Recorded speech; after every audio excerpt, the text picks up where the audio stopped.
Good morning sir. उम्मीद कर रहे हैं कि आप पिछला लेक्चर बहुत अच्छे तरीके से पढ़ लिए होंगे, तब आज इस लेक्चर को आप देख रहे होंगे। तो पिछला लेक्चर में हम आपको क्या बताए थे कि वेक्टर क्या होता है, समझ गए? वेक्टर क्या होता है ये बताए थे।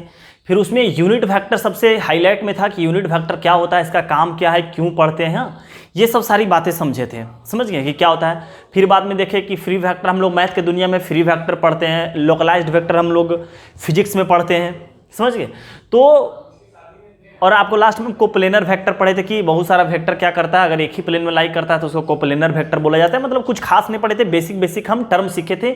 मेन हम क्या सीखे थे कि यूनिट वेक्टर क्या होता है, कैसे निकाला जाता है, उसका मैग्नीट्यूड कैसे निकाला जाता है, डायरेक्शन कैसे उसका दिया जाता है, ये सब सारी चीज़ हम समझे थे कि क्या कैसे होता है। आज सबसे जो इम्पोर्टेंट इसमें सबसे इंपॉर्टेंट आज का लेक्चर में जो रहेगा वो रहेगा वेक्टर एडिशन, कि वेक्टर एडिशन हम लोग करते हैं कैसे। तो वेक्टर एडिशन में सबसे पहला एडिशन जो पढ़ेंगे वो ट्रायंगल लॉ ऑफ एडिशन पढ़ेंगे। हाँ, वेक्टर एडिशन दो तरह का होता है, एक ट्रायंगल लॉ ऑफ एडिशन पढ़ेंगे और दूसरा पढ़ेंगे पैरेललोग्राम लॉ ऑफ एडिशन। हम लोग पहला पढ़ते हैं। हाँ, इसमें से ट्रायंगल लॉ ऑफ एडिशन क्या होता है। ट्रायंगल लॉ ऑफ एडिशन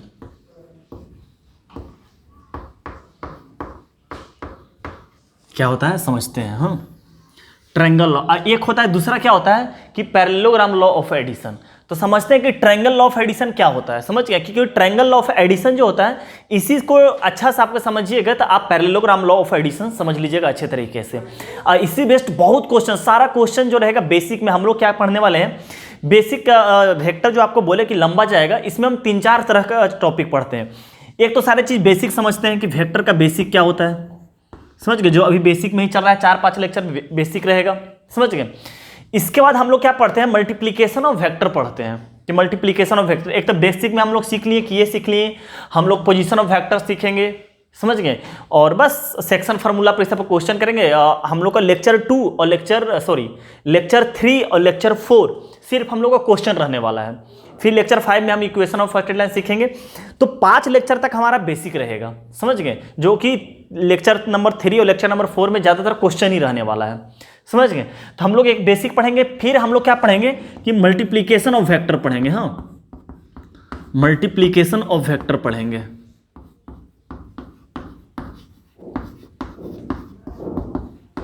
तो मल्टीप्लिकेशन ऑफ वेक्टर दो तरह का होगा, समझ गए। एक तो होता है आपका डॉट प्रोडक्ट जिसको बोलते हैं स्केलर प्रोडक्ट, समझ गए। एक डॉट प्रोडक्ट पढ़ेंगे हम लोग, और एक हम लोग पढ़ेंगे क्रॉस प्रोडक्ट, समझ गए। इसमें भी हमको क्या पढ़ना पड़ता है, एसटीपी और वीटीपी, समझ गए। तो इसमें हमको पढ़ना पड़ेगा एक डॉट प्रोडक्ट, क्रॉस प्रोडक्ट, फिर हमको पढ़ना पड़ेगा एसटीपी स्केलर ट्रिपल प्रोडक्ट, और पढ़ना पड़ेगा वेक्टर ट्रिपल प्रोडक्ट। तो हम लोग का सिलेबस में बस डॉट प्रोडक्ट और क्रॉस प्रोडक्ट है आईएससी के सिलेबस में, और स्केलर ट्रिपल प्रोडक्ट और वेक्टर ट्रिपल प्रोडक्ट। जैसे इसमें क्या होता है, डॉट प्रोडक्ट मतलब 4 टॉपिक पढ़ना पड़ेगा, डॉट प्रोडक्ट, क्रॉस प्रोडक्ट, फिर एक एसटीपी पढ़ना पड़ेगा, एक वीटीपी पढ़ना पड़ेगा। ये दोनों 5 दिन में समाप्त हो जाएगा, 5 लेक्चर में दोनों समाप्त हो जाएगा, समझ गए।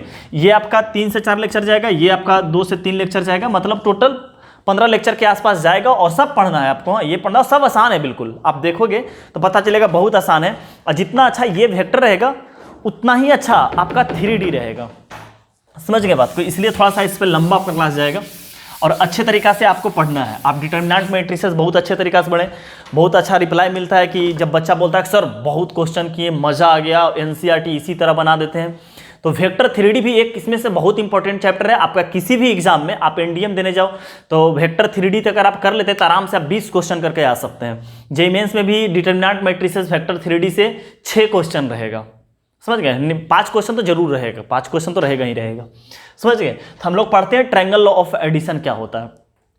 तो आपको बताए थे कि कल फ्री वेक्टर में क्या करते हैं, वेक्टर को, फ्री वेक्टर किसको बोले थे कि किसी भी वेक्टर को स्पेस में बिना डायरेक्शन बदले और बिना मैग्नीट्यूड बदले अगर स्पेस में हम शिफ्ट कर देते हैं, समझ गए, और उसका फिजिकल इफेक्ट कुछ नहीं होता है, तब उसे वेक्टर को हम क्या बोलते हैं, फ्री वेक्टर। तो देखिए हम क्या लेते हैं, एक वेक्टर ए लेते हैं। हाँ, एक वेक्टर क्या लेते हैं हम लोग, ए लेते हैं, और एक वेक्टर क्या लेते हैं, वेक्टर क्या लेते हैं, बी लेते हैं। एक वेक्टर क्या लेते हैं, बी। अब जो इसका हम सम करते हैं वो देखिएगा कितना अच्छे तरीके से कर रहे हैं सम, कि क्या कर दिए, जो वेक्टर ए था, समझ गए, सॉरी वेक्टर ए ऐसे था, वेक्टर ए ये था, वेक्टर बी ये था, समझ गए, पैरेलली इसको क्या कर दिए, हम शिफ्ट कर दिए। तो वेक्टर, हाँ, और ये हमारा कोई इनिशियल पॉइंट हो गया, हाँ, जहां से वेक्टर आता है। तो वेक्टर ए वेक्टर बी इतिहास से समझिएगा कि इसका डायरेक्शन मान के चलिए कुछ ऐसा रहता है, हाँ, कि एक मिनट, हाँ,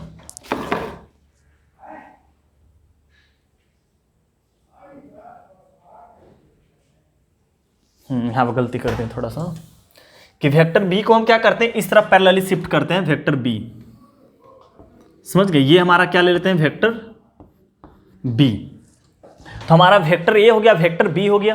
तो इसका जो समेशन हो गया, कि मान के चलिए, देखिए आप कोई पर्सन है, यहाँ से चलना स्टार्ट किया, ये इस तरफ से गया, फिर यहाँ से इस तरफ गया, और कोई डायरेक्ट क्या चला गया, इस तरफ से चला गया, समझ गए।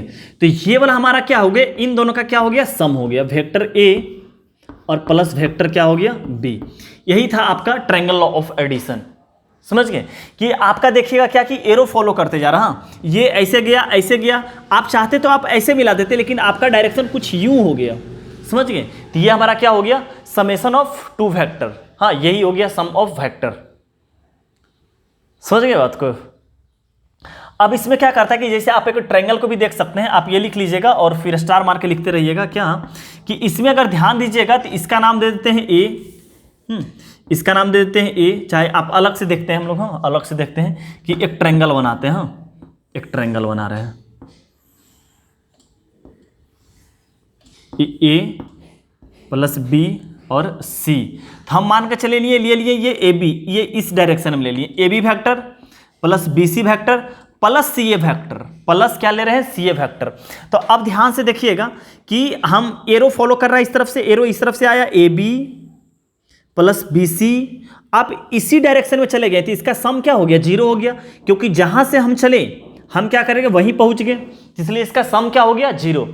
अगर हम यूं आए और डायरेक्ट अगर इस डायरेक्शन में यूं खींच लेते हैं, इसके मतलब क्या हुआ कि इन दोनों का सम ये बना लिया, क्योंकि हम लोग यहां से यहां चले, यहां से यहां चले, अब यहां से यहां डायरेक्ट चल दिए, तो इसके मतलब क्या हो गया कि A B plus B C और plus, sorry, equal to C A vector, नहीं, इक्वल टू कितना हो गया, ए सी वैक्टर।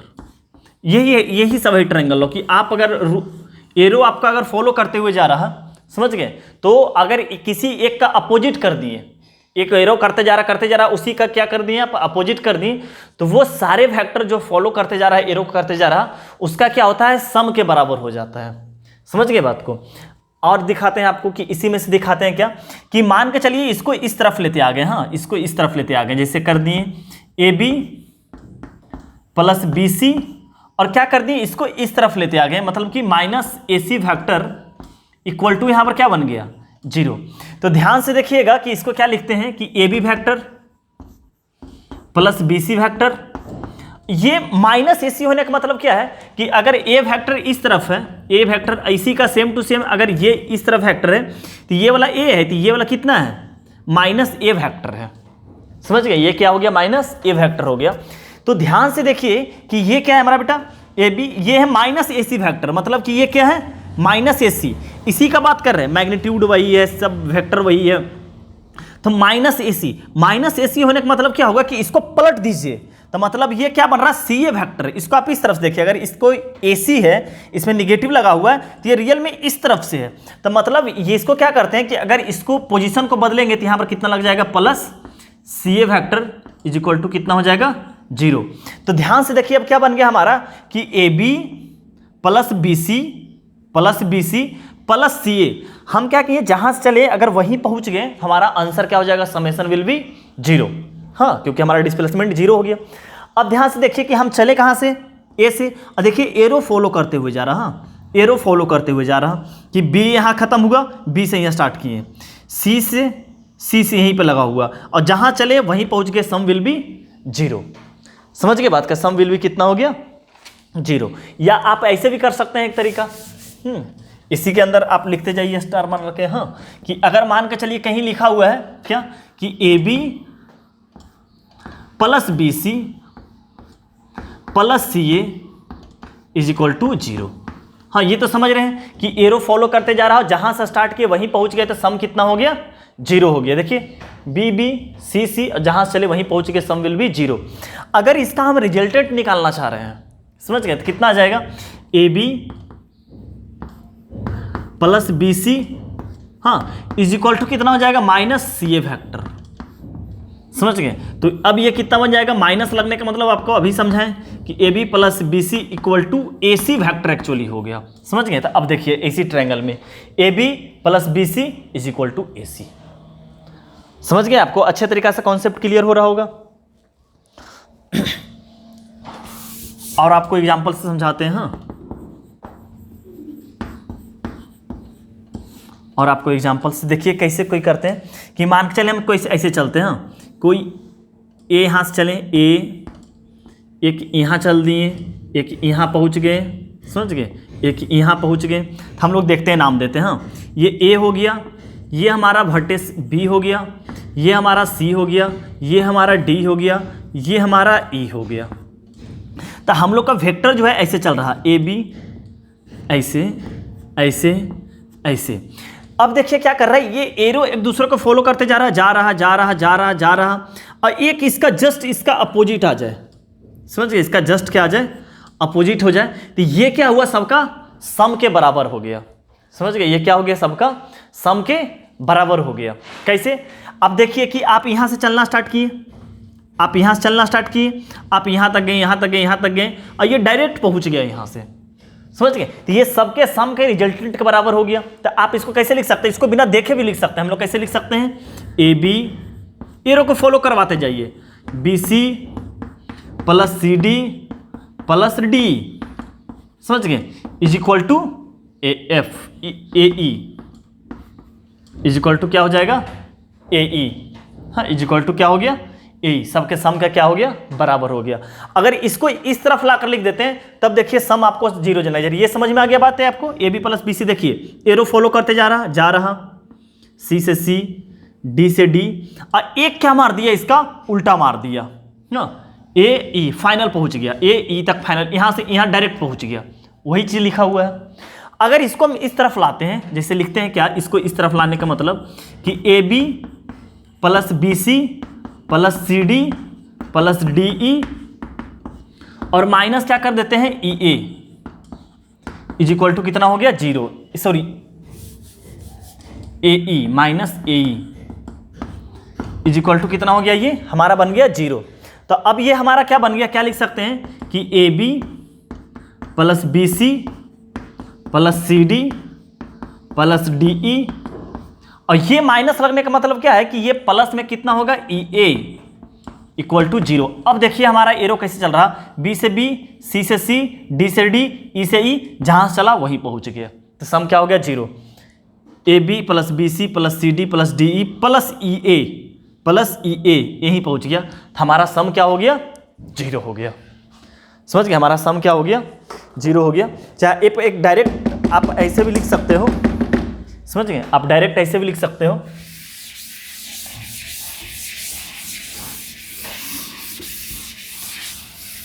हाँ, और भी एग्जांपल करते हैं कि आप डायरेक्ट ऐसे लिख सकते हो क्या कि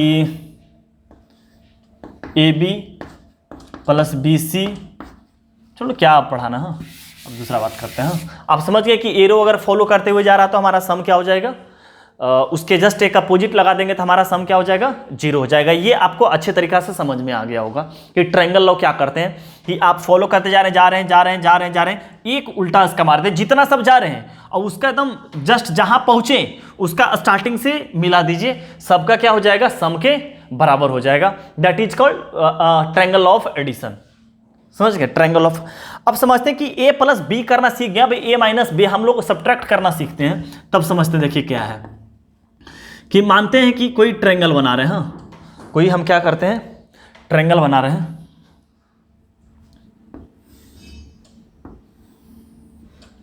ये हम लोग का ए बी सी, हाँ, हम क्या करते हैं कि जैसे ले लिए कि इसको इस तरफ से ले गए, इसको इस तरफ से ले गए, तो ये हमारा मान चाहते हैं कि इसको इस तरफ से कर देते हैं। तो ये हमारा क्या हो गया, मानते हैं वेक्टर ये ए है, ये वेक्टर बी है, तो ये वाला हमारा क्या हो गया, ए प्लस बी हो गया। समझ गए, ये हमारा क्या हो गया, ए प्लस बी। और हमको चाहिए था ए माइनस बी। समझ गए, वो वेक्टर क्या होगा जो ए माइनस बी से बन रहा होगा। तो ए माइनस बी वगैरह कुछ नहीं होता, एक्चुअली सम ही होता है वो। समझ गए, माइनस चीज नहीं होता। हम क्या सम करेंगे, ए प्लस माइनस बी वेक्टर को ही सम कर रहे होंगे। सोचो कि अगर बी वेक्टर इस तरफ गया है, अगर बी वेक्टर हमारा इस तरफ गया तो माइनस बी इस तरफ आया होगा। ये जो बना है ये हमारा क्या बना है, माइनस बी वेक्टर। तो ए वेक्टर इसका एरो माइनस बी वेक्टर का, तो ये वाला जो ज्वाइंट कराएंगे हम, सॉरी गलती लिख दिया क्या, अच्छा ए वहां से स्टार्ट किया, कोई बात नहीं। तो जो ये वाला हम लोग का वेक्टर लिखेंगे, समझ रहे हैं बात को, जो ये वेक्टर हम लोग लिखाएगा, ये वाला हमारा क्या होगा, एक्चुअली में ए माइनस बी वेक्टर होगा। समझ गए, ये हमारा क्या हो गया, ए माइनस बी वेक्टर रहेगा। समझ गए अच्छा तरीका सर कि ए प्लस बी वेक्टर क्या होता है और ए माइनस बी वेक्टर क्या होता है। आपको सी करने कुछ भी बोलेगा तो सम माइनस कुछ नहीं होता है, एक्चुअली जो सी जैसे मान चले करना कहीं पर आता सी प्लस ए प्लस सी करना होता है, तो कुछ नहीं, ए से सी को मिला देते अपोजिट खींच कर उसका। समझ गए, तो आपको ट्रायंगल लॉ ऑफ एडिशन अच्छे तरीका समझ में आ गया। हम एक और पढ़ते हैं, पैरेललोग्राम लॉ ऑफ एडिशन। हाँ, पैरेललोग्राम लॉ ऑफ एडिशन दूसरा।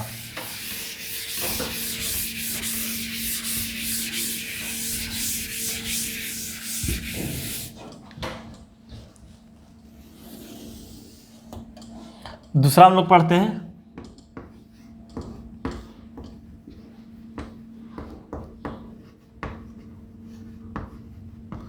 Parallelogram law of addition.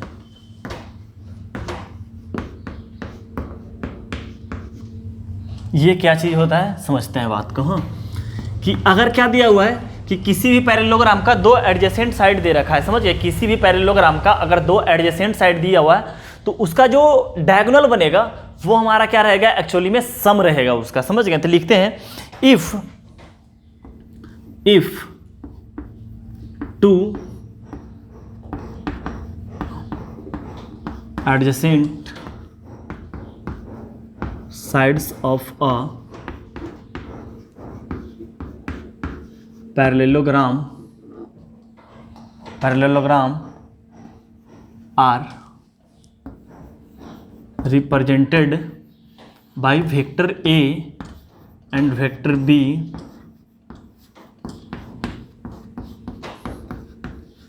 respectively, then diagonal of a parallelogram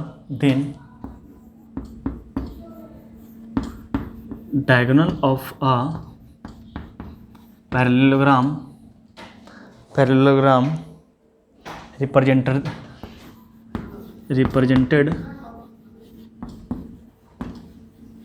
by their sum।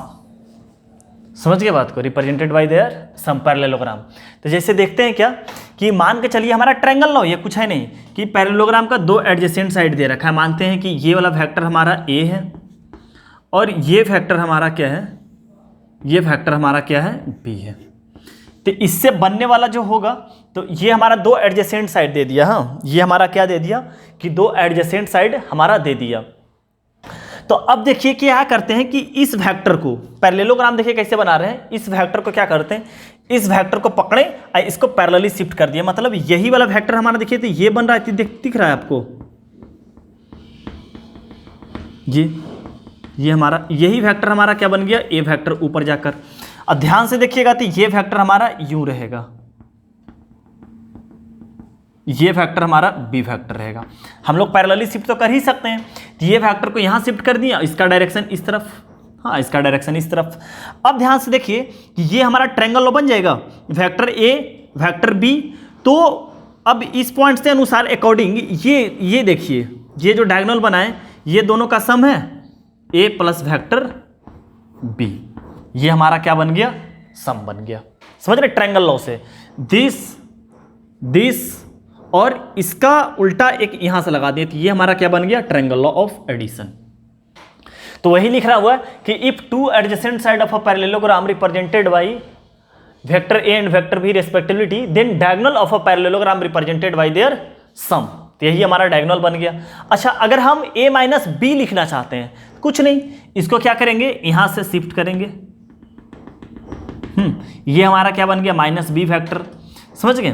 तो ये वाला हमारा क्या बन जाएगा, ये वाला हमारा क्या बन जाएगा, a माइनस बी फैक्टर, समझ गए बात को। ये हमारा, क्योंकि ये वेक्टर हम लोग का भी इस तरह से जाना चाहिए, लेकिन उल्टा लगा दिए, तो ये हमारा बन गया। इसी को अगर ध्यान से देखिएगा तो पैरेलली अगर शिफ्ट कर देंगे, इसको यहाँ शिफ्ट अगर कर देते हैं पैरेलली, तो यही वाला वेक्टर हमारा क्या बन गया, a माइनस बी फैक्टर। हाँ, ये वेक्टर हमारा दूसरा डायगोनल इसका क्या हो जाएगा, पैरेलल हो जाएगा।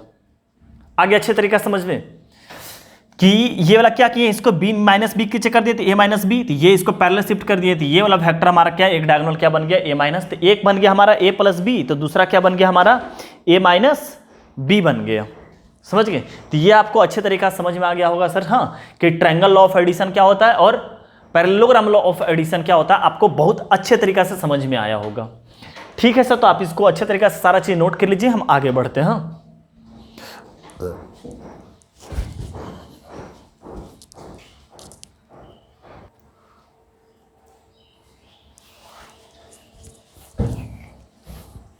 हाँ देखिए सर, अब हम लोग क्या पढ़ने जा रहे हैं, पोजीशन वेक्टर क्या होता है। हाँ, एक बहुत इंपॉर्टेंट, ये भी इंपॉर्टेंट है। हम लोग बोले कि पहला दूसरा लेक्चर में हम लोग क्या सीखने वाले हैं, कि सारा बेसिक कॉन्सेप्ट सीखने वाले हैं कि वेक्टर क्या होता है, समझ गए। तो आपको पहले ही बता रहे थे कि वेक्टर जिसके पास मैग्नीट्यूड हो, डायरेक्शन हो, बहुत अच्छे तरीके से आपका कॉन्सेप्ट क्लियर है सर, बहुत अच्छे तरीके से कॉन्सेप्ट क्लियर है। और कुछ भी याद करने के लिए अभी तक आपको नहीं बोले हैं। Triangle law of addition, parallelogram law of addition, आप समझ गए कि क्या होता है, कैसे होता है, क्यों होता है, सब सारी बातें आपको समझ में आ चुका है।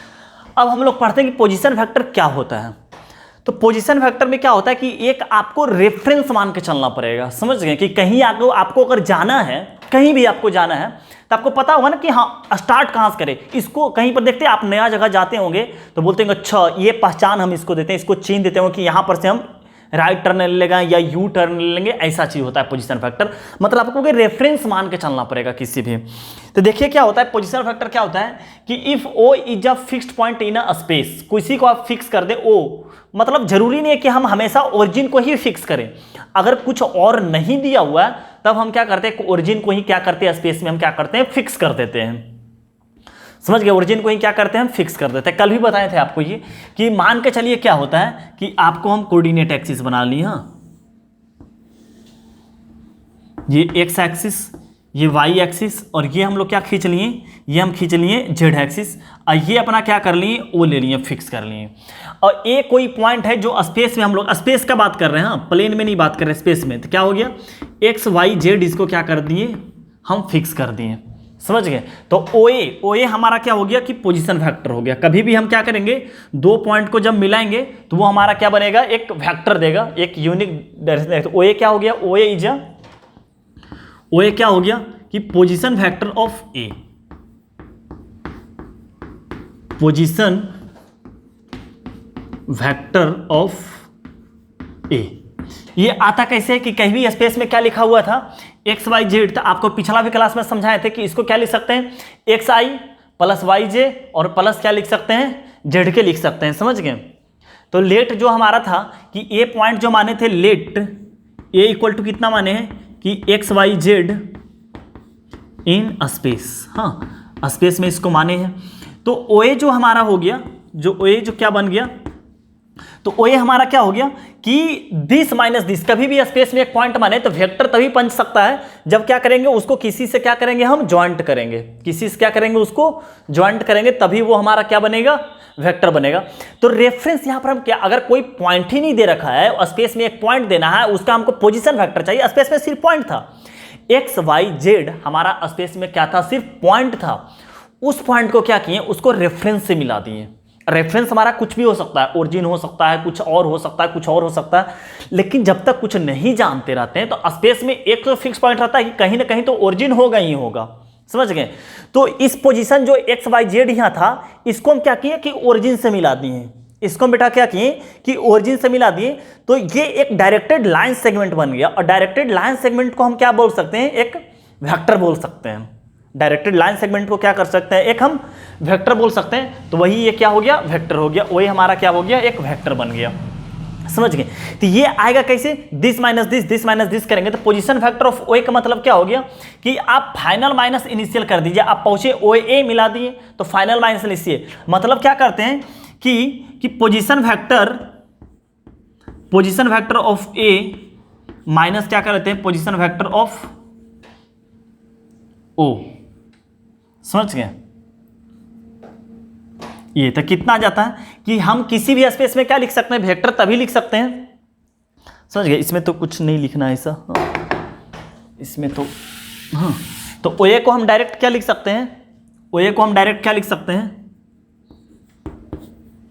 ओ ए को क्या लिख सकते हैं कि एक्स आई प्लस वाई जे और प्लस क्या लिख सकते हैं, जेड के। क्या किए, दिस माइनस दिस किए। देखिए एक्स, यहां पर कुछ नहीं था, यहां पर कितना होगा कोऑर्डिनेट 0 0 0, तो x माइनस 0 आई, y माइनस 0 जे, z माइनस 0 के, ये पॉइंट माइनस पॉइंट हो गया। जबकि आपको ये हम पिछला क्लास में बहुत अच्छे तरीका से समझाए थे, बहुत अच्छे तरीका से आप समझाए थे कि कैसे हमको इस पॉइंट पे पहुंचना है। क्योंकि इस पॉइंट पर जाने के लिए कुछ x एक्सिस गए होंगे, कुछ y एक्सिस गए होंगे, फिर इसके बाद कुछ z एक्सिस गए होंगे। समझ गए। तो सबका इसको x एक्सिस पे चलने वाला डायरेक्शन i दे दिया, प्लस मतलब कि आप इस ओर गए, अगर वही माइनस बोल देता आप इस ओर चले जाते। समझ गए। तो दिस तब आप यहां पर हाइट पर आ गए, स्पेस में पहुंच गए। अगर एक्स एक्सिस वाई एक्सिस पर चलेंगे तो हमेशा हम क्या रहेंगे, प्लेन पर ही रहेंगे। समझ गए बात को। और जैसे तीसरा पॉइंट लिए हम कहां चले गए, स्पेस में चले गए। तो ये अपना हो गया एक्स आई प्लस वाई जे प्लस जेड के। समझ गए। अब इसको लाते कैसे हैं, तो आप अब समझिएगा कि इसको हम लाते हैं, इसका मैग्नीट्यूड नहीं जानते हैं, वो सब जानते हैं आप मैग्नीट्यूड वगैरह। हम जैसे ओ ए वेक्टर लाएं कैसे, तो क्या करते हैं, position factor of A minus position factor of O. समझ गए। अपने आप में सब कोऑर्डिनेट मान लें, तो कैसे आया होगा कि ये आया होगा एक्स आई प्लस वाई जे और प्लस जेड के, इसको हम पोजीशन फैक्टर मान लिए। समझ गए। किसी भी पॉइंट को हम क्या कर लिए, रेफरेंस में लाकर वेक्टर, ये तो खुद ओरिजिन है, इसका रेफरेंस क्या है, इसका वेक्टर लिखेंगे तो क्या आएगा, ओरिजिन से ही मिला दिए।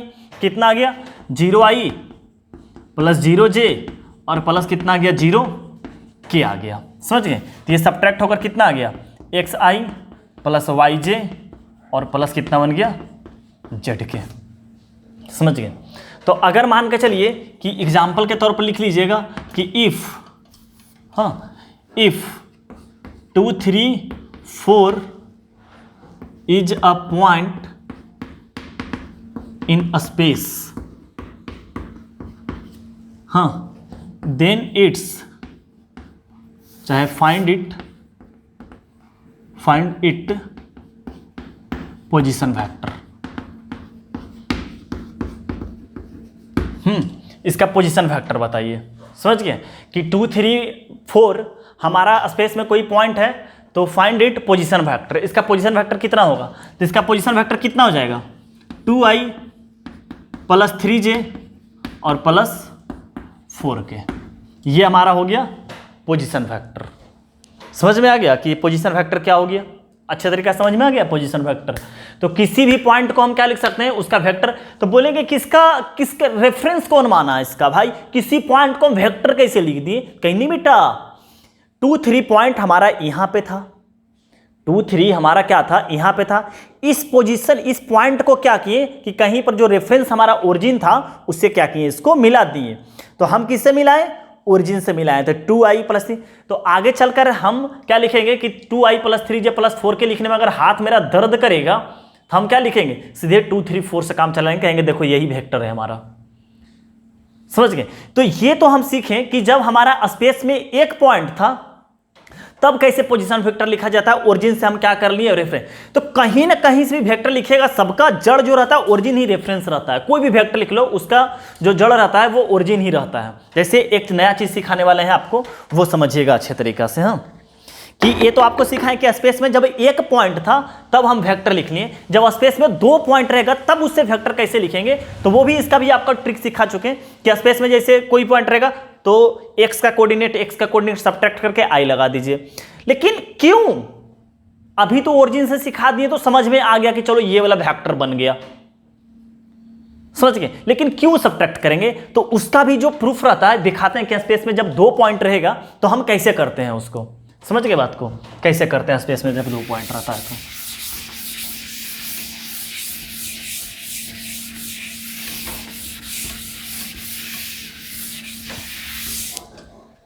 जैसे देखिए स्टार लगा के लिख लीजिएगा आप लोग कि ये हमारा है कोऑर्डिनेट एक्सिस। हाँ, ये हमारा क्या हो गया बेटा, कोऑर्डिनेट एक्सिस ले लिए, और कोई एक कोऑर्डिनेट ले लिए ए। ये हम जो कोऑर्डिनेट ले लिए x1, y1, क्या ले लिए बेटा, z1 ले लिए, समझ गए। और कोई बी ले लिए x2, y2 और z2, समझ गए।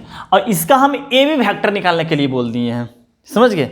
हम बोल दिए हैं फाइंड करने के लिए कि स्पेस में जब 2 पॉइंट था, हाँ, एक पॉइंट यहाँ भी है, एक पॉइंट यहाँ भी है, क्या कर दिया बेटा, एक पॉइंट यहाँ है और एक पॉइंट हमारा क्या है, यहाँ है, समझ गए। स्पेस में ये 2 पॉइंट है, तो ये वेक्टर आपको निकालने बोला, ये वेक्टर, समझ रहे बात को, ये वेक्टर आपको निकालने बोला है। तो कैसे निकालें?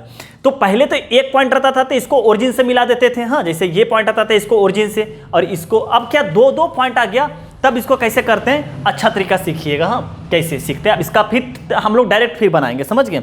हम लोग का ए बी वेक्टर निकालने बोले, अच्छा यहाँ पर जब हम लोग को ए वेक्टर निकालने बोला तो क्या किए, ए माइनस ओ का कोऑर्डिनेट कर दिए थे। आप यहाँ पर ए बी वेक्टर लिखने बोला है, ए बी वेक्टर, तो आप चाहें तो क्या कर सकते हैं, बी माइनस ए कर सकते हैं, समझ गए, x2 माइनस x1 आई। लेकिन क्यों, वो क्यों का जवाब हम लोग बहुत अच्छे तरीका से सीखेंगे। हाँ, हम लोग का क्या बोला है, ए बी वेक्टर निकालने, हम क्या करते हैं कि इसका हम तो जानते हैं कि हम पहले ओ ए वेक्टर लिखेंगे भैया, हम पहले ओ ए वेक्टर लिखेंगे, समझ गए। क्योंकि जो भी position this minus this minus this minus this करते हैं, सबका जो जड़ रहता है वो कहीं ना कहीं ओरिजिन ही रहता है, समझ गए। सबका जो जड़ रहता है कहीं ना कहीं ओरिजिन ही रेफरेंस हमारा रहता है, समझ गए। तो हम इसको भी क्या करते हैं कि इसको क्या कर दिए, ए से मिला दिए, इसको क्या कर दिए, ए से मिला दिए, और ओ ए वेक्टर बन गया। इसको क्या कर दिए, हम बी से मिला दिए, ये वेक्टर, समझ गए। इसको क्या कर दिए, हम बी से मिला दिए, समझ में आ रही बात है सर। इसको क्या किए, हम बी से मिला दिए। तो अब हम देखिए कि ओ ए वेक्टर लिख सकते हैं, ये हमारा क्या है, ओ, ये ओ ए वेक्टर, ये ओ बी वेक्टर। अब हमको जो निकालने के लिए क्या बोला है बेटा, कि ये वाला निकालने के लिए बोला है, ये ए बी वेक्टर, समझ गए। तो इन ट्रायंगल अब पढ़ते हैं हम लोग, in triangle O A B, समझ गए, ओ ए बी। तो अब ध्यान से देखिएगा बेटा कि O A plus A B is equal to O B बन गया है by triangle law of addition, by triangle law.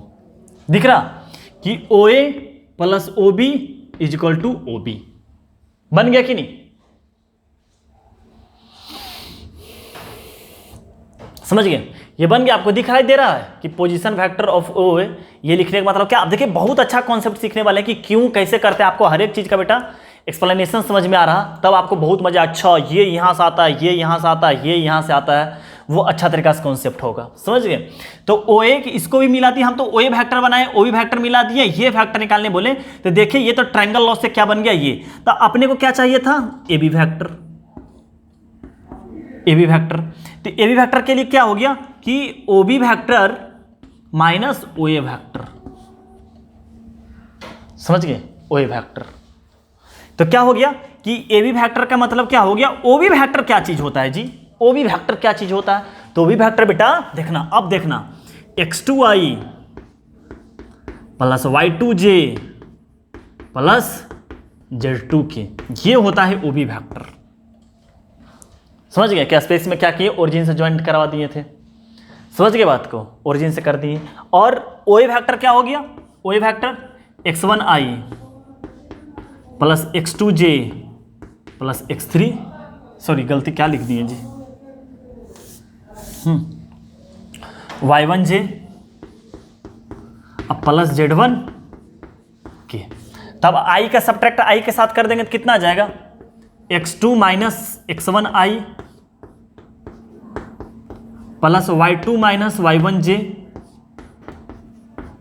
Plus Z2 minus Z1 के। ये हो गया अपना प्रूफ ए बी का।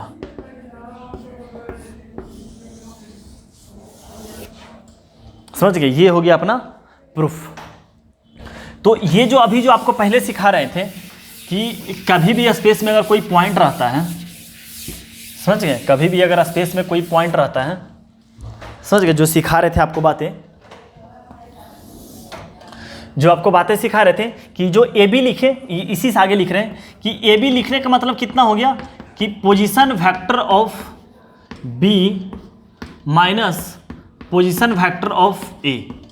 तो इसके मतलब क्या, एक क्लास में जब पढ़ा रहे थे तो एक स्टूडेंट क्या बोला था कि सर आप ये भी मतलब पहले जो लिखे आपको जैसे ओ ए लिखते हैं, अटपटा जैसा लिखा होगा कि ओ ए लिखने के लिए कि पोजीशन वेक्टर ऑफ ओ ए लिखते हैं। ये पोजीशन वेक्टर ए क्या क्या, ये तो ए लिखे, ये तो पॉइंट है ए, इसको पोजीशन वेक्टर क्यों बोल रहे हैं बेटा? जब हम पोजीशन वेक्टर बोल चुके हैं, देखिए यहाँ क्या लिखे हैं कि ये ओ बी लिखने का मतलब क्या हो गया, ओ बी लिखने का मतलब क्या हो कि इसको बी से इससे मिलाया हुआ है, ओ लिखने का मतलब ये इससे मिलाया हुआ है, तो इसका मतलब यही हो गया पोजीशन वेक्टर ऑफ बी, मतलब बी जो कोऑर्डिनेट बैठा हुआ है ना उसका पोजीशन वेक्टर बताना है। जैसे कि अगर बी वेक्टर बैठा हुआ है 2 3 4 तो 2i plus 3j plus 4k हो गया वो पोजीशन वेक्टर, मतलब कि वो अपने आप ओरिजिन से जाके मिल चुका है। समझ गए, तो यही सब्ट्रैक्ट होकर आ गया था कि इसको आप कभी भी मान के चलिए लिखा हुआ है CD, हाँ, तो इसके मतलब कितना हो गया, position factor of D minus position factor of C। Final minus क्या कर देना है, इनिशियल कर देना है। तो ये पोजीशन फैक्टर D लिखने का मतलब क्या हो गया बेटा कि ये OD लिखा हुआ है, ये पूरे तरह से क्या लिखा हुआ है बेटा, OD लिखा हुआ है, ये पूरे तरह से क्या लिखा हुआ है, AC लिखा हुआ है। तो मानते हैं कि कोई C का कोऑर्डिनेट है, इसी तरह मानते हैं कि C का कोई कोऑर्डिनेट है 4 5 और 6 और कोई D का कोऑर्डिनेट कितना है, मान लेते हैं 7 8 10, ये C का कोऑर्डिनेट है। और CD वेक्टर लिखना है अपने को क्या लिखना है, CD वेक्टर कितना हो जाएगा, position vector of D minus position vector of, चाहे D आप वेक्टर लगा सकते हैं, C, क्योंकि इसका मतलब समझ रहे हैं ना कि ये D लिखने का मतलब क्या हो गया, OD वेक्टर बन चुका है, एक OD क्या बन चुका है हमारा, एक वेक्टर बन चुका है। तो OD वेक्टर बनते हैं कितना आ जाएगा आपका, सोचिए ना, OD वेक्टर बनते हैं कितना आ जाएगा, 4i plus 5j plus 6k, समझ गए, माइनस कितना हो जाएगा 7i प्लस 8j, सॉरी गलती लिख दिए ना, ये तो C का लिख दिए, हाँ, कितना आ जाएगा आपको, हाँ अब सब्ट्रैक्ट करके लिखना तो कितना आ जाएगा 3i, हाँ 7 माइनस 4 8 माइनस 5 प्लस 3j और 10 माइनस 6 प्लस 4k, ये हमारा हो गया आंसर। तो आप पोजीशन वेक्टर सीख गए कि कैसे पोजीशन वेक्टर हम लोग को लिखना है, ये बात अच्छे तरीका समझ में आ गई आपको कि पोजीशन वेक्टर के मतलब क्या समझना है अपने को। तो अब देखिए क्या है कि पोजीशन वेक्टर में क्या सीखें कि जब भी पोजीशन वेक्टर लिखें तो किसी न किसी को अपने रेफरेंस मान के चलें। ये अलग बात है कि सारा चीज ओरिजिन से बन के आया रेफरेंस, लेकिन जरूरी नहीं है कि ओरिजिन ही हमारा रेफरेंस हो, समझ गए। जब CD वेक्टर लिखते रहते हैं उसका अगर D का पोजीशन किसके रिस्पेक्ट में चेंज हो रहा है, C के रिस्पेक्ट में, तो उस वक्त जो रेफरेंस हो गया हमारा C हो गया। कुछ जब नहीं रेफरेंस रहता है तब हमारा ओरिजिन रहता है, बट जरूरी नहीं रहता। लेकिन हाँ, अब देखिए हम प्रैक्टिकली बात कर रहे हैं, ये हम थ्योरेटिकली बात कर रहे थे, अब हम क्या करते हैं आपसे प्रैक्टिकली बात करते हैं। प्रैक्टिकली जब भी हम न्यूमेरिकल बनाएंगे तो 2 3 4 वेक्टर दिया हो रहेगा, आपको पता चलेगा कल के क्वेश्चन, जब लेक्चर का जब क्वेश्चन करेंगे तब आपको पता चलेगा हाँ क्या मस्त पाव है कॉन्सेप्ट, समझ गए। तो क्या होता है कि जब हम क्या करते रहते हैं कि हम प्रॉब्लम बनाते रहते हैं, प्रॉब्लम बना रहे होते हैं, तो क्या होता है कि बहुत सारे वेक्टर का यूज रहता है, तो किसी न किसी को एक को रेफरेंस मान लो, समझ गए बात को। और रेफरेंस का सबसे सुंदर कौन है, सबसे सुंदर ओरिजिन है,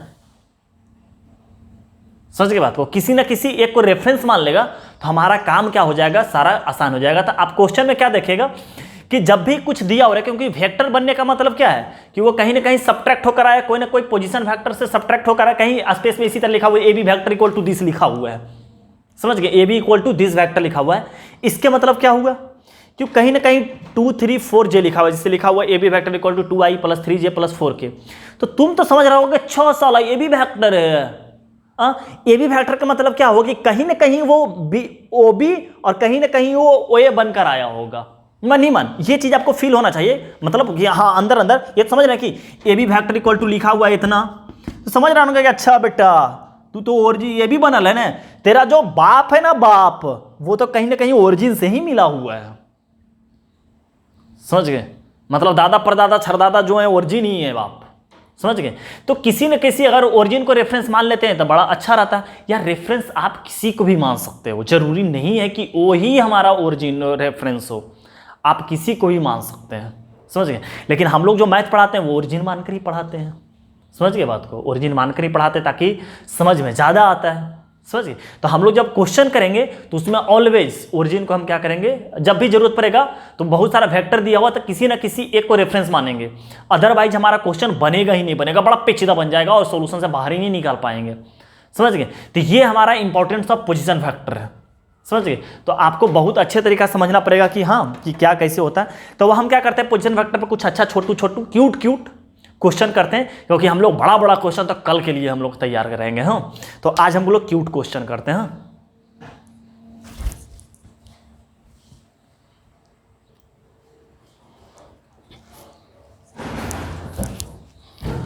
हाँ देखिए सर, हम लोग के पास 4 प्रश्न है, इसका सॉल्यूशन कितना अच्छा तरीका से, हाँ बहुत अच्छा कॉन्सेप्ट भी क्लियर होगा आपका। सारी बात करो, बहुत अच्छे तरीका से आपका कॉन्सेप्ट भी क्लियर होगा। हम लोग सॉल्यूशन करते हैं पहला। समझ गए, पहला क्या दे रखा है कि position factor of 2 points, position factor का पॉइंट्स दिया है ना कि पोजीशन फैक्टर दिया है, मतलब कि ये जो पॉइंट अगर देखिएगा वेक्टर में पॉइंट कितना है 1 4 3, ये पॉइंट है।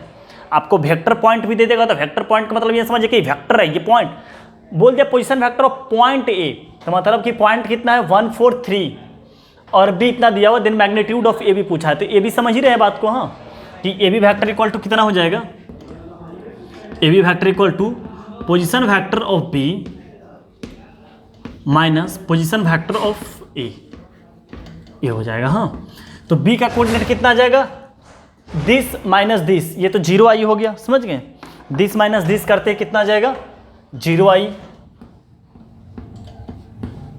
फिर क्या बन जाएगा दिस माइनस दिस 0 जे, ये तो सब अच्छा पॉइंट ही सेम लिख दिए हम लोग, कुछ गलती कर दिए हम। हाँ, ऐसा कोई बात नहीं है, 2 3 माइनस 2 है। हाँ, 1 4 3 1 4 3 और यहाँ पे जो है कुछ और ही है। हाँ, 1 4 3 2 3 माइनस 2, हाँ 2 प्लस 3j माइनस k है। हाँ, ये है, तो कितना हो जाएगा, दिस माइनस दिस करेंगे तो कितना आ जाएगा माइनस आई आ जाएगा। हाँ, दिस माइनस दिस करेंगे तो कितना आ जाएगा माइनस आ जाएगा, दिस माइनस दिस करेंगे तो प्लस जे आ जाएगा, और दिस माइनस दिस करेंगे तो क्या हो जाएगा, ये प्लस हो जाएगा। समझ रहे हैं बात को कि आई माइनस 2 आई किए तो कितना आ जाएगा माइनस आई, 4 माइनस 3 जे किए तो कितना आ गया जे, 3 माइनस माइनस के करेंगे तो कितना आ जाएगा प्लस हो जाएगा, तो प्लस कितना बन जाएगा 4 के। ये हमारा हो गया ए बी फैक्टर।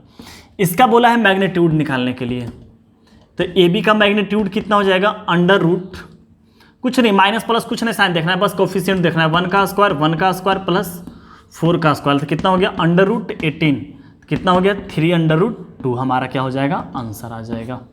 समझ गए, दूसरा क्वेश्चन बहुत ही शानदार है। हाँ, दूसरा क्वेश्चन देखते, बहुत छोटा छोटा क्वेश्चन लिए। हाँ, दूसरा क्वेश्चन क्या दे रखा है कि if 3 points having position factor are this this this, हम लोग का क्या है कोलिनियर है, पोजीशन फैक्टर क्या है कोलिनियर है, तो हम लोग लिख लेते हैं। हाँ, कोलिनियर होने का मतलब क्या होता है लिख लेते हैं। हाँ, कि मतलब कि ए का जो कोऑर्डिनेट है वो कितना दे रखा है 1AB,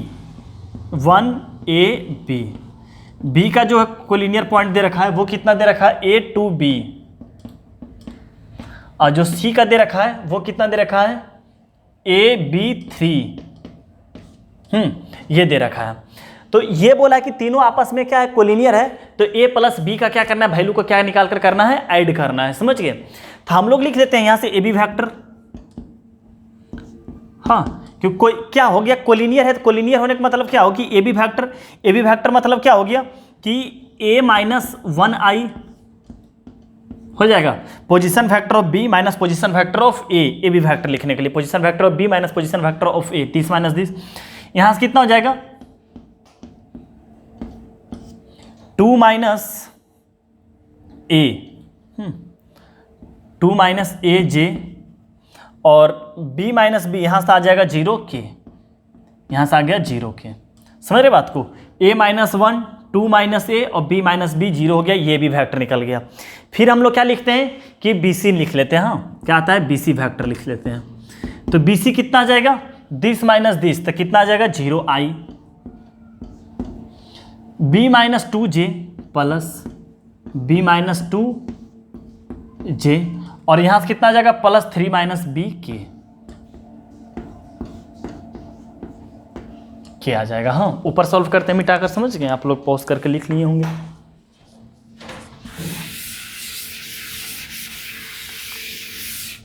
तो ध्यान से क्या देखना है कि हमारा जो है क्या है कि ये ए बी सी है, कोलिनियर है, तो इसके मतलब कि हमारा जो ए बी फैक्टर और बी सी फैक्टर है वो भी कोलिनियर है, दोनों फैक्टर हमारा क्या है कोलिनियर हो गया, समझ गए कि ए बी और बी सी दोनों क्या है एक ही लाइन पे लाई कर रहा है, समझ गए पैरेलल, तो कोलिनियर हो गया। देयरफॉर क्या हो गया कि A B factor and B C factor are collinear, ये बात अच्छे से समझिएगा। हाँ ये दोनों क्या हो गया हमारा सर जी, कोलिनियर हो गया।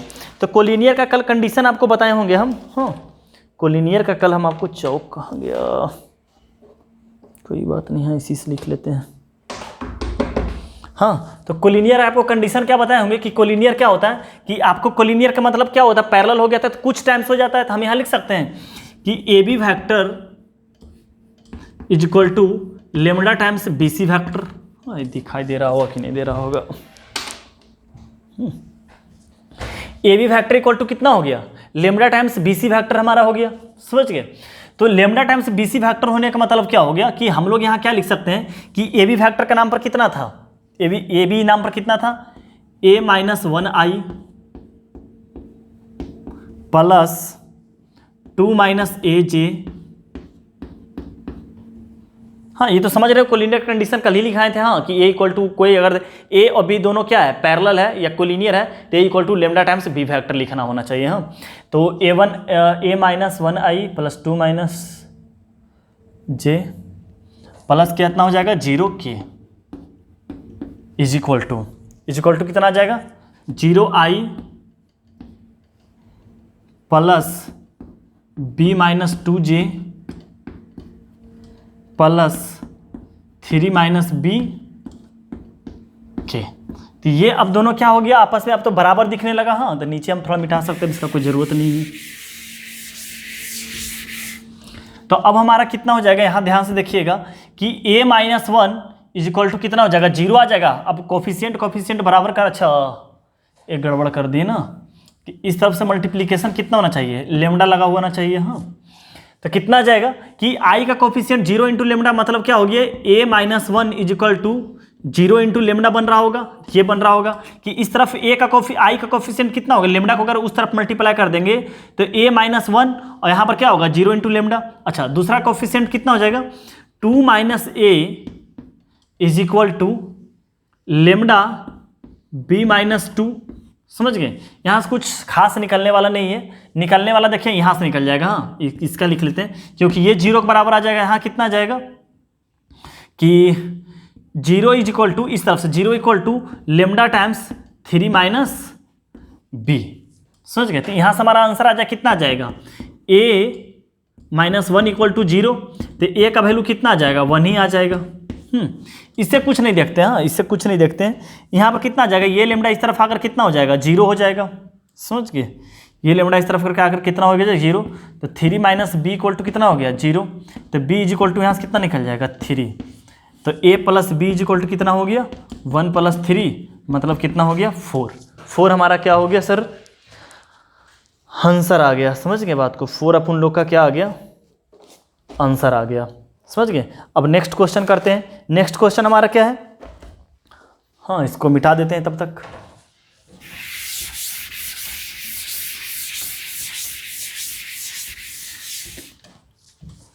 नेक्स्ट क्वेश्चन समझते हैं क्या है कि हाँ क्या दे रखा है कि इफ, तीसरा क्या दे रखा है, P A plus P B plus P C equal to कितना दे रखा है, 0। तो बोल रखा है क्या कि ए बी सी जो है हमारा ट्रायंगल का पॉइंट है। देखिए क्वेश्चन लिख रखा है if P A plus P B plus P C are 0 और where A B C are position factor of triangle A B C, P is internal point of हाँ ए बी सी। तो पूछा है कि P हमारा क्या है, इंटरनल पॉइंट है, ऑर्थो सेंटर है, सेंट्रॉइड है कि सरकम सेंटर है कि इन सेंटर है, हाँ यही सब पूछा है। तो हम यहाँ क्या लिख सकते हैं, बाय डिफिनेशन क्या लिख सकते हैं, vector A minus vector P लिख सकते हैं। इस वेक्टर को पोजीशन वेक्टर ऑफ यहाँ फाइनल माइनस इनिशियल। इसी तरह यहाँ से क्या लिख सकते हैं, B माइनस P। इसी तरह यहाँ से क्या लिख सकते हैं, C minus P is equal to कितना हो जाएगा, 0। तो यहाँ से कितना आ गया, vector A plus vector B plus vector C minus 3 times vector P equal to कितना हो गया, 0। तो कितना आ जाएगा, ये इस तरफ चला जाएगा तो इसके बराबर हो जाएगा, मतलब 3P बराबर कितना आ गया, A प्लस B और प्लस C। तो हमारा कितना आ गया, P वेक्टर बराबर कितना आ गया, vector A plus vector B plus vector C divided by कितना बन गया, 3 बन गया। तो ये किसका है, सेंट्रॉइड का है। हाँ मतलब हमारा आंसर कितना आ जाएगा, हम लोग का आंसर आ जाएगा ए। समझ गए। चौथा क्वेश्चन तो आसान है, जैसा दूसरा नंबर था उसी तरह एज इट इज क्या है, कोलिनियर वाला दे दिया। हाँ वहाँ पर हाँ ये तो बहुत आसान है चौथा नंबर।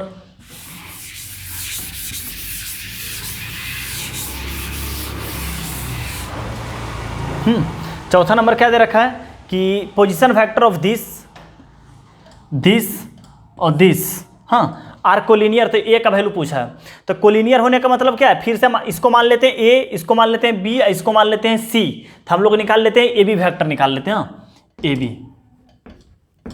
तो ए बी इक्वल टू कितना आ जाएगा, ये ए बी सी माने कोलिनियर है तो कितना आ जाएगा, कोलिनियर है नहीं, बोला कि कोलिनियर होगा कब, ए के किस वैल्यू के लिए कोलिनियर होगा ये पूछा है आपसे। तो कंडीशन तो वही लगाएंगे ना। तो कितना आ जाएगा, -20 आई -20 आई यहाँ पर कितना है, 8J, यहाँ पर कितना है, अच्छा ये -8 है ना, ये -8 और -3 -11J हो जाएगा। अच्छा इसमें भी K नहीं है, इसमें भी K नहीं है, अच्छा इसमें भी K नहीं है, इसमें भी K नहीं है। तो अच्छा ये सब दो ही का है, एक बार मिला लेते हैं क्वेश्चन। हाँ दो ही का है। ये हो गया A B. B C equal to अपना कितना हो जाएगा, B C equal to A minus 40 आई,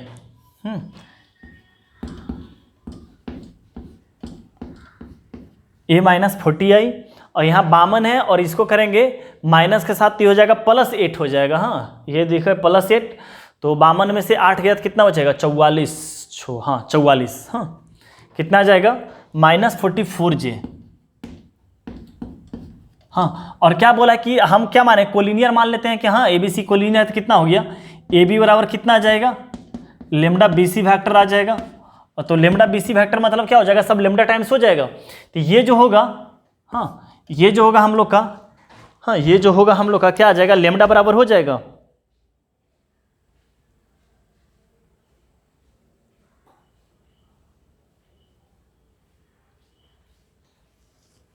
हाँ तो हम लोग का कितना हो गया यहाँ पे कि हम लोग क्या कर लेते हैं ए बी। तो यहाँ से कितना आ जाएगा कि आई का कोफिशिएंट कितना हो गया, -20। तो -20 बराबर बी सी का क्या हो जाएगा, लेमडा ए -40 के बराबर हो जाएगा। ये हो गया पहला इक्वेशन। दूसरा क्या होगा कि -11 is equal to minus lambda 44। समझ गए। तो ये माइनस से माइनस कटा और लेमडा का वैल्यू कितना आ जाएगा, 11/44, मतलब कि कितना आ जाएगा, 1/4। तो यहाँ पर 1/4 रख देंगे। हाँ तो -20 1/4, ए माइनस कितना हो जाएगा 40। तो ये इस तरफ गया तो कितना आ जाएगा, -80 इज इक्वल टू ए -44। तो इस तरफ आ गया, एक वैल्यू क्या हो जाएगा कि ये +40 तक कितना आ जाएगा, ए बराबर -40 आ जाएगा हमारा आंसर। हाँ, तो ए बराबर -40 हमारा आंसर नंबर हो जाएगा बी। समझ गए कि कैसे निकाले, कि क्या कर लिए, यहाँ का आई का कोफिशिएंट आई के साथ लेमडा बराबर कर लिया। हाँ, समझ रहे हैं, लेमडा बराबर ये हो जाएगा, लेमडा बराबर यहाँ -11 माइनस लेमडा बराबर -44, तो लेमडा का वैल्यू आ गया 1/4, 1/a पुट कर दिए तो ये बराबर आ गया हम लोग का -40। ठीक है सर, तो आज की क्लास में हम यहीं रहने देते हैं। कल का जो क्लास रहेगा बहुत इंपॉर्टेंट क्लास रहेगा। हाँ, ये तो बहुत बेसिक क्वेश्चन था, समझ गए। कल हम लोग सेक्शन फार्मूला पढ़ेंगे। ऐसे सेक्शन फार्मूला एक बार पढ़ा ही देते हैं थोड़ा सा। हाँ, क्या होता है सेक्शन फार्मूला, आप लोग जान जाओ। ऐसे आपको 2D में पढ़ा रखे हैं, वही सेक्शन फार्मूला की जरूरत पड़ेगा, समझ गए।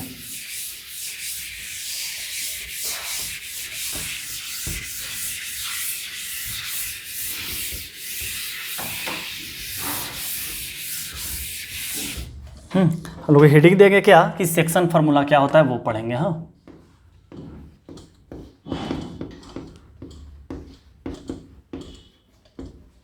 ऐसे आप लोग अच्छे तरीके से जानते हैं, पाराबोला खत्म करके भेजाए हैं तो सेक्शन फार्मूला तो आप लोग जान ही रहे होंगे। हाँ, कि कोई पॉइंट है, मान के चलिए कोई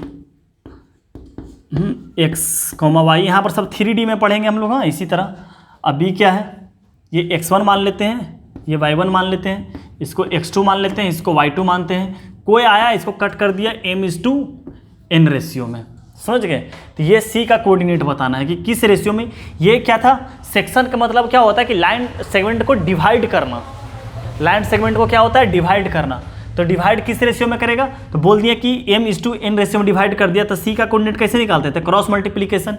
यहाँ पर अपने को x का जरूरत पड़ता है तो क्रॉस मल्टीप्लिकेशन करते हैं, तो इसको इससे मल्टीप्लाई करेंगे कितना आ जाएगा, mx2, और इसको क्या करते हैं, x कोऑर्डिनेट यहाँ से मल्टीप्लाई करेंगे कितना आ जाएगा, +nx1 डिवाइडेड बाई कितना आ जाएगा, m+n। अब अपने को y कोऑर्डिनेट चाहिए तो सब y से मल्टीप्लाई करेंगे कितना आ जाएगा, my2 + ny1 डिवाइडेड बाई कितना आ जाएगा, m+n। तो जानते हैं। और जब हमको एक्सटर्नल मान रहता है तो इसको क्या करते हैं, माइनस मान लेते हैं कि ये हमारा जो C पॉइंट था क्या था, इंटरनल था। एक्सटर्नल में क्या करते हैं कि जैसे ही बोला कि एक्सटर्नल पॉइंट है तो हम क्या करते हैं, रेशियो को सिर्फ नेगेटिव लगा देते हैं। तो ये सब आप अच्छे तरीके से जानते हो, ये सब बताने की जरूरत नहीं है। तो कल का सर क्लास बहुत ज़्यादा इंपॉर्टेंट रहेगा। क्लास इसलिए ज़्यादा इंपॉर्टेंट रहेगा क्योंकि हम लोग क्वेश्चन करेंगे, बहुत अच्छे अच्छे क्वेश्चन रहेगा इस व्यू से हम लोग का। तो जितना भी बेसिक था, बेसिक फंड आपको पढ़ा दिए कि वेक्टर क्या होता है, पोजीशन वेक्टर क्या होता है, पोजीशन वेक्टर का यूज कहाँ पे पड़ता है, कि हाँ कि हम लोग बहुत सारा क्वेश्चन में वेक्टर दिया हुआ रहेगा तो उसको हम एक को रेफरेंस मान के हम क्या कर लेंगे, वेक्टर को कर लेंगे। ट्रायंगल लॉ ऑफ एडिशन क्या होता है, ये सब अच्छे तरीके से सीख लिए। ठीक है सर, तो आप बहुत अच्छे तरीके से वेक्टर पढ़ रहे होंगे, इसी उम्मीद से कल हम तीसरा लेक्चर के आते हैं। तो आप लेक्चर 1 और लेक्चर 2 देख लीजिएगा अच्छे तरीके से। बाय बाय, टाटा सर। हाँ।